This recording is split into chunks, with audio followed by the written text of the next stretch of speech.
आप सभी को नमस्कार। हमारे जो संस्था का नाम है वो environment and social research organisation है। और ये 16 मई 2013 से वर्किंग में है। 10 साल अब मई में हो जाएंगे इसको। अच्छा। और इसमें मैं डायरेक्टर पद के पे हूँ। हमारे जो अध्यक्ष हैं वो श्री हरिओम त्यागी जी हैं, और सेक्रेटरी श्री देवेंद्र कुमार जी हैं। ये दोनों पर्यावरणविद हैं। अच्छा। और हम लोग पर्यावरण के ऊपर काम करते हैं ज्यादातर। जी सर। तो सर इस एनजीओ को शुरू करने के मतलब कहाँ से आप लोगों ने सोचा कि इसको आप शुरू करते हैं? इसके पीछे की अगर हिस्ट्री देखी जाए तो ये विरासत में हम कह सकते हैं गुण मिला है। जी अ, सर। असल में मेरे पिताजी अपने समय में वो एक इंटर कॉलेज में प्रिंसिपल हुआ करते थे। जब मैं छोटा सा था तो उनको काम देखता था कि अ, उन्होंने नशे के खिलाफ काफी काम किया। अच्छा। क्योंकि ये बात है सन 80-90 के दशक की बात है। और 80-90 के दशक में मैं उनको देखा करता था कि वो अ, युवाओं के बीच में जाके उनको नशे से दूर रहने के लिए, योग के लिए और इसके लिए, क्योंकि वो आर्य आर्य समाज से संबंध रखते थे। उनकी जो स्वामी दयानंद सरस्वती की प्रेरणा थी, उससे वो इंस्पायर थे। और उसी के अकॉर्डिंग उन्होंने युवाओं को दशा दिशा देने का काम किया एजुकेशन के साथ साथ। क्योंकि प्रिंसिपल रहे हैं तो काफी युवाओं के बीच में वो रहते थे। अच्छा। तो एजुकेशन के साथ साथ वो उनके चरित्र निर्माण पे काम किया करते थे। तब मैं ये छोटा सा था, तब ये सब चीजें देखा करता था। हम्म। तो वहीं से ये सब चीजें निकल के आई। शायद ये हेरिडिटी जीन्स में है। ये- फिर उसके बाद समान विचारधारा के लोग मिलते चले गए, चीजें हम्म। बिल्डअप होती चली गई। अब हमारे जैसे देवेंद्र फोगाट जी हैं जो सेक्रेटरी हैं इस संस्था के। वो पेड़ों के साथ इतना, पेड़ों के प्रति इतना लगाव रखते हैं कि वो क्लस्टर डेवलप करते हैं। अब तक हम लोग करीब 15 क्लस्टर डेवलप कर चुके हैं, जिसमें 1200, 1400, 1600, 2000 तक के पेड़ों के क्लस्टर हैं। अच्छा।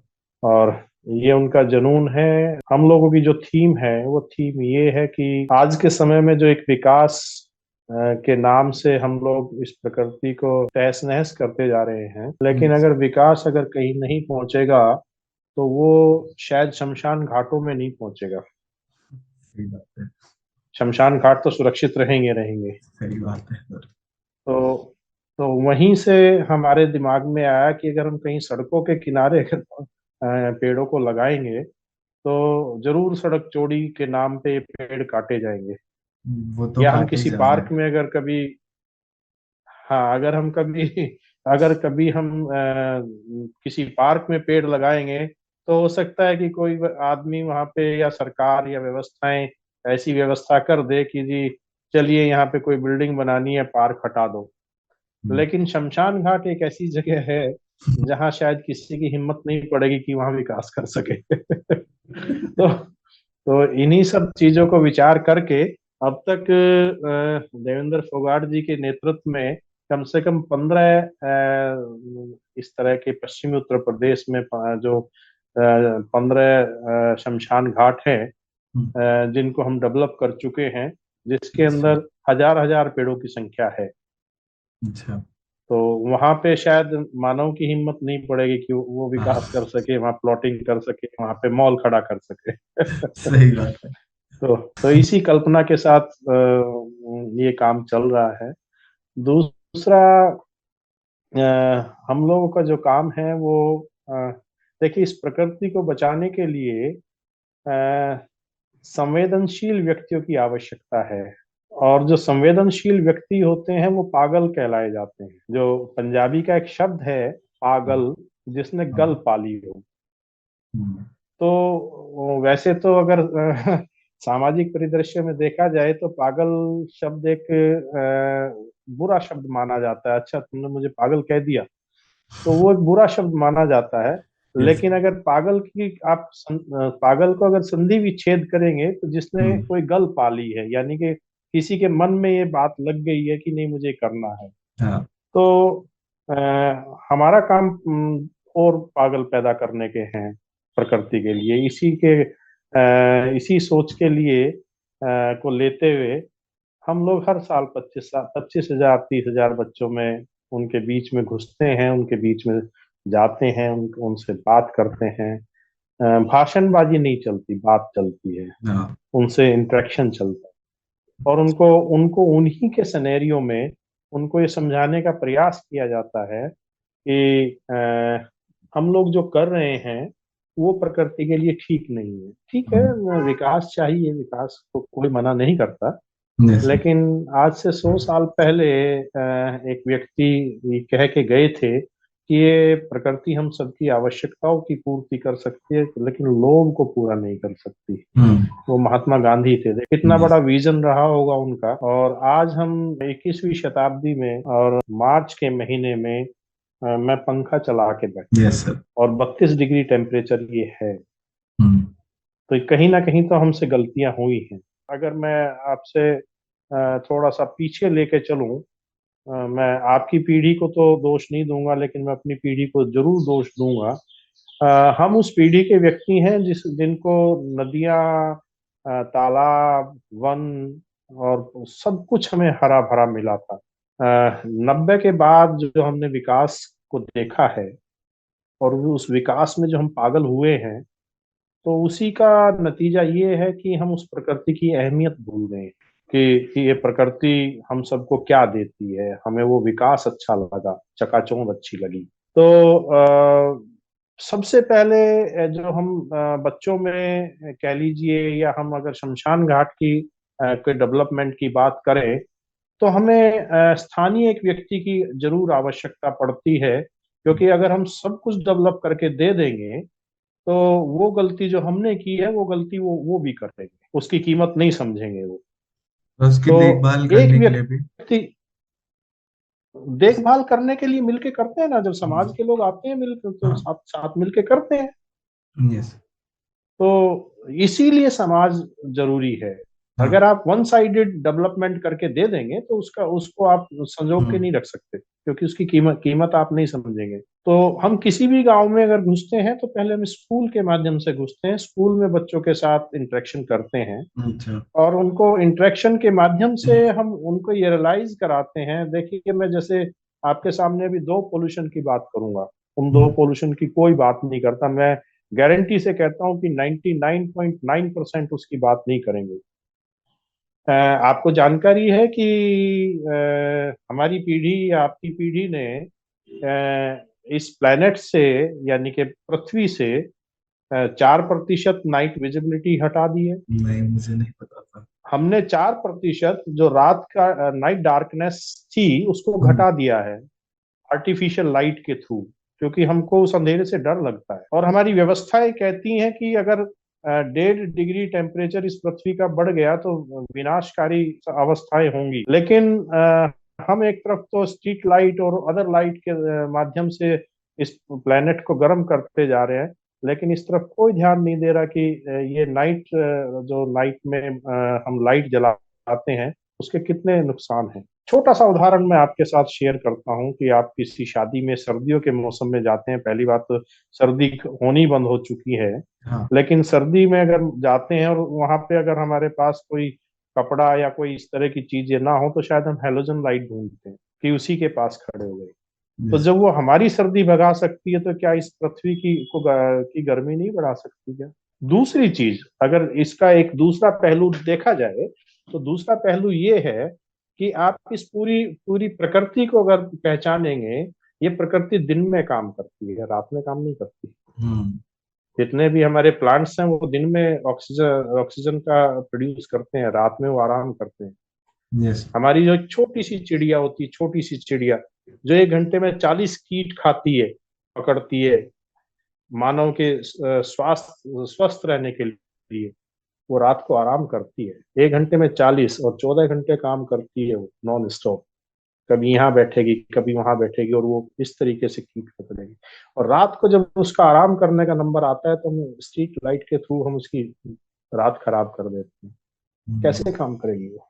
यस। जब हम लोग रात को कमरे में लाइट जला के नहीं सो सकते, तो क्या वो प्रकृति रात की लाइट सहन कर जाएगी क्या? ये हमें सही बात। सोचना पड़ेगा। दूसरा उदाहरण मैं एक और देता हूँ कि हमारा एलीट क्लास जो एसी में बंद कमरों में बैठ के टीवी के सामने और एयर पोल्यूशन की बात करता है हम्म। कि देखिए ये तो किसानों ने पराली जला दी साहब, सारा दिल्ली एनसीआर कितना धुएं से भर गया। लेकिन वो ये ध्यान नहीं करता कि वो वीकेंड पे महंगी गाड़ियों में जब वो वीकेंड मनाने जाता है कहीं पराठे खाने या कहीं कुछ, तो वो दो तरह का पोल्यूशन करता है। एक तो पेट्रोल से कर रहा है, दूसरा वो हम्म। टायरों से कर रहा है। हर 40,000 किलोमीटर के बाद टायर खत्म हो जाते हैं, कहाँ जाते हैं वो? 2.5 पीएम पार्टिकल्स में कन्वर्ट होके इसी एयर में जाते हैं। हम्म। तो हम जब दूसरे की तरफ उंगली उठाते हैं कि देखिए उसने वो कर दिया, तो तीन उंगली हमारी तरफ भी है। Yes sir. तो ये इस तरह की चीजों को हम बच्चों को रियलाइज कराते हैं, उस जनरेशन को रियलाइज कराते हैं जो आगे इन सब चीजों से लड़ेगी। तो यही हमारा काम है। Environment and social research organisation जो एसरो है, यस। हम लोग 4 फेज में काम करते हैं। करीब हर साल 70 स्कूलों को लेते हैं, जिससे हम करीब 12,000 15,000 बच्चों को लेते हैं। उसमें पहले फेज में हम डेटा एनालिसिस करते हैं कि जिस टॉपिक पे हम बात करने जा रहे हैं कि वो उसके विषय में कितने परसेंट जानते हैं। आप कभी आइए हमारे यहाँ, हम आपको पूरा डेटा दिखा देंगे कि जिस समय हमने ये शुरुआत की अगस्त में, जब हम मई जून में मई में हम ये डेटा उठाते हैं, हम्म। अगस्त से फिर हम उनके साथ 2 फेज में इंटरेक्शन करते हैं, प्रेजेंटेशन के थ्रू और उनसे क्विज के थ्रू इंटरेक्शन करते हैं उस टॉपिक पे। फिर हम दिसंबर में वो डेटा फिर से एनालिसिस करते हैं, तो 25 से 30% का वेरिएशन आता है। हम्म। जैसे अभी आपने कहा कि बहुत सारी चीजें तो मुझे ही आपने अभी याद दिला दी। इस तरीके से हमारा ये काम चलता है। और वहीं से फिर हम कन्वर्ट करते हैं कि तुम्हारे यहाँ जो शमशान घाट है, आओ मिलके जरा इसको पेड़ों से भरते हैं और हम्म। उन पेड़ों से अब जरा स्वस्थ जीवन लेते हैं। तो वहीं से ये चीजें उठती हैं। ये सफर शुरू हुआ था, वैसे तो सफर ये 98 में मेरे फादर एक्सपायर हुए थे, तो 99 से सफर शुरू हुआ। लेकिन सीरियसली ये सफर शुरू हुआ 24 अक्टूबर 2009 से। हम्म। उससे पहले तो छोटा मोटा कोई कभी फादर की मेमोरी में कुछ स्कॉलरशिप दे दी या कुछ कर दी। लेकिन 2009 में ये सीरियसली सफर शुरू हुआ। 24 अक्टूबर 2009 में हम लोगों ने पहला स्कूल किया था, और आज तक ये कंटिन्यू चलता आ रहा है। अब पहले शुरू में तो साल में 2 स्कूल 3 स्कूल कर लिए तो वो काफी हो जाते थे। लेकिन अब आपकी जानकारी के लिए बता दूं कि हम साल में 150 स्कूल करते हैं। हमारे अलग अलग फॉर्मेट के अकॉर्डिंग ये स्कूल होते हैं। जैसे एक हमारा कैलेंडर मेकिंग का काम होता है। पिछले 10 साल से लगातार 600 बच्चे हर साल कैलेंडर बनाते हैं और उनको एनवायरमेंटल थीम दी जाती है। जैसे अभी 22 मार्च को जल दिवस है, यस तो सर। किसी स्कूल 12 महीने के लिए 12 स्कूल हम लोग चूज करते हैं। और हर स्कूल को 1 महीने की थीम दे दी जाती है कि मार्च में जल दिवस है, तो मार्च जरा जल दिवस पे बनाओ ना कोई पेंटिंग। तो वो पेंटिंग बच्चे बनाते हैं। जिस तरीके से अप्रैल में फिर आपका अर्थ डे आता है, तो अर्थ यस। डे पे बनाते हैं। तो वो टॉपिक देने से पहले हम लोग उनसे इंटरेक्शन करते हैं कि आखिर क्यों जरूरत पड़ी। आप हम यहाँ आएंगे तो आपको 16 सितंबर कहते ही बच्चे फट बताएंगे कि वो ओजोन दिवस है। अगर आप उनसे ये कहेंगे कि एनवायरनमेंट डे बताइए, तो वो सेकंड नहीं लगाएंगे 5 जून बताते हुए। तो उनको जो सिखाया जाता है वो पेंटिंग के थ्रू। एक ग्रुप बन चलता है 12 स्कूलों का, जो हर साल कैलेंडर तैयार करते हैं। उनकी जो पेंटिंग लगाई जाती है उस कैलेंडर पे, और उन बच्चों को फिर इन्वॉल्व किया जाता है उसके साथ। Okay sir. दूसरा हमारा एक सेक्शन चलता है बिहेवियर चेंज का, कि बिहेवियर चेंज के लिए हमारा वो सेक्शन बहुत बड़ा है। उसमें 70 स्कूल हमारे इन्वॉल्व होते हैं। वो फोर फेजेस में चलता है पूरा का पूरा। एक ग्रुप हमारा चलता है जिसमें हम करीब 20 से 30 स्कूलों को करते हैं कि आओ जरा नदी को जाने। क्या हमारी जो सिविलाइजेशन है, जो हमारी ये 45वीं सिविलाइजेशन चल रही है, अब तक 44 सिविलाइजेशन नष्ट हो चुकी हैं, वो नदियों के किनारे क्यों हुई? नदियों की अहमियत क्यों थी? तो उनके लिए अवेयर किया जाता है। 30 स्कूलों को हम टारगेट करते हैं उसमें। तो उसमें जा जाके इसको रिवर्स के किनारे बैठ के जरा उनको कहा जाता है, जरा ध्यान से देखिए कि हमारे बुजुर्ग यहीं आके क्यों बसे, वो कहीं रेगिस्तान में जाके क्यों नहीं बसे। तो उनको रियलाइज कराया जाता है कि रिवर्स की अहमियत क्या है। तो इसमें हम लोग डिफरेंट डिफरेंट तरीके से टूल्स इस्तेमाल करते हैं, जैसे हमारी पावर पॉइंट प्रेजेंटेशंस हैं, क्विज हैं, हमारी वेस्ट मटेरियल से बहुत कुछ चीजें चलती हैं। आपके घर में जैसे शर्ट पहनते हैं आप, वेस्ट हो चुकी है, यस। तो हमारे यहाँ के स्कूल स्कूल के बच्चे उसको फेंकेंगे नहीं, उससे थैला बनाएंगे। अच्छा। आपके तो याद नहीं होगा, लेकिन जब हम छोटे से थे तो हमें थैला दिया जाता था, जाओ बेटा थैला लेके जाओ बाजार में, जरा सामान लेके आओ। ये नेचर जो है, नेचर आपसे कोई बड़ी कीमत नहीं मांगती, बड़ी चीजें नहीं मांगती, वो छोटे छोटे से इनिशिएटिव मांगती है आपसे। यस। वहीं से वो नेचर नेचर चलती है। ना इसको पैकेज चाहिए बहुत बड़ा कि जी हमने 21,000 करोड़ का, 20,000 करोड़ का पैकेज दे दिया। उसका उसका आप उदाहरण देख सकते हैं, कोरोना काल में 2 महीने में नेचर फिर से रिवाइव हो चुकी थी। यस। लेकिन वो इनिशिएटिव हमें लेने पड़ेगी, और इनिशिएटिव लेने के लिए हमें वो पीढ़ी तैयार करनी पड़ेगी। यही काम हमारा है। और रही बात इसको स्टार्ट करने की, वैसे तो काम तो हम लोग 2009 से बिल्कुल कंटिन्यू कर रहे हैं। लेकिन प्लेटफॉर्म की जब हमें आवश्यकता पड़ी, कुछ हमारे साथ 3 कंट्री के लोग जुड़े हुए हैं, तो उन्होंने कहा कि ये प्लेटफॉर्म की जरूरत पड़ी है। तो वो 2013 में फिर हमने प्लेटफॉर्म बनाया। उससे पहले काम चल रहा था, काम कर रहे थे। तो दिक्कत तो ज्यादा नहीं आई। आपके मन में काम करने की इच्छा होनी चाहिए। बहुत लोग आते हैं हमारे पास ये पूछने कि जी आप हमें प्लेटफॉर्म तैयार करा देंगे। मैं कहा हाँ करा देंगे, बिल्कुल कोई दिक्कत नहीं। तो सर फंडिंग बता दो। मैं कहा भाई फंडिंग से काम नहीं होता, काम दिल से होता है। आपको जान के ताज्जुब होगा कि गवर्नमेंट ऑफ इंडिया और स्टेट गवर्नमेंट का हमने कोई काम नहीं किया। ये सब जो होता है आपसी कोलोबरेशन से और आपसी सहयोग से होता है, और ईश्वर की दया से सब चीजें बहुत अच्छी चल रही है। अभी आपके दिल्ली में हमारे प्रधानमंत्री जी का एक ड्रीम प्रोजेक्ट बन रहा है, संसद कॉरिडोर। Yes sir. वहां से जो एलएनटी काम कर रही है, वहां से 1400 पेड़ों को उठाया गया है और उनको शिफ्ट किया गया है, जिनको हम दरख्त बोलते हैं, 100-100 साल, 80-80 साल पुराने। तो वो उसको शिफ्ट करने वाली तो संस्था अलग थी, लेकिन आपको जान के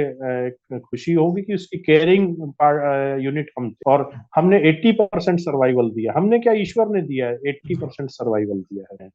तो आज जरूरत हमें ये है कि सरकारों को भी जरूरत है और हमें भी जरूरत है कि हम पेड़ को काटे ना, उनको शिफ्ट करें। तो बात सही है सर। तो ये, हाँ हाँ, हम लोग 6 R सिखाते हैं बच्चों को: reduce, refuse, reuse, repair, recycle, और छठा हमारा हम कहते हैं रीप्लांट। पेड़ को काटो मत, कुल दूसरी जगह लगाओ। तो सर अगर आपके जैसे एनजीओ से किसी को जुड़ना हो तो फिर उसकी क्या प्रोसेस होगी? देखिए, जुड़ने की जो प्रोसेस है हम लोगों से, हाँ। हम लोग 2 तरीके से अपने साथ जोड़ते हैं। बहुत से लोग हमारे पास ऐसे हैं कि जो कहते हैं कि सर हमारे पास टाइम नहीं है। तो उनका थॉट प्रोसेस हमारे यहाँ चलता है कि वो अपने विचारों को, कोई कहता है जी हम पावर पॉइंट प्रेजेंटेशन बनाने में एक्सपर्ट हैं। ठीक है, आप पावर पॉइंट प्रेजेंटेशन बनाइए ना बच्चों के लिए जरा अच्छी सी। किसी के पास रिसोर्स मटेरियल डेवलप करने की कला है, किसी के पास ये कहता है जी मेरे पास ये कला है कि मैं वेस्ट चीजों को ज्यादा इकट्ठा कर सकता हूँ। तो जिसके पास जो जो भी एक हुनर है, वो उसके अकॉर्डिंग जुड़ सकता है हम लोगों से एज ए वॉलेंट्री। इसमें हम लोग कोई फीस नहीं लेते हैं उनसे।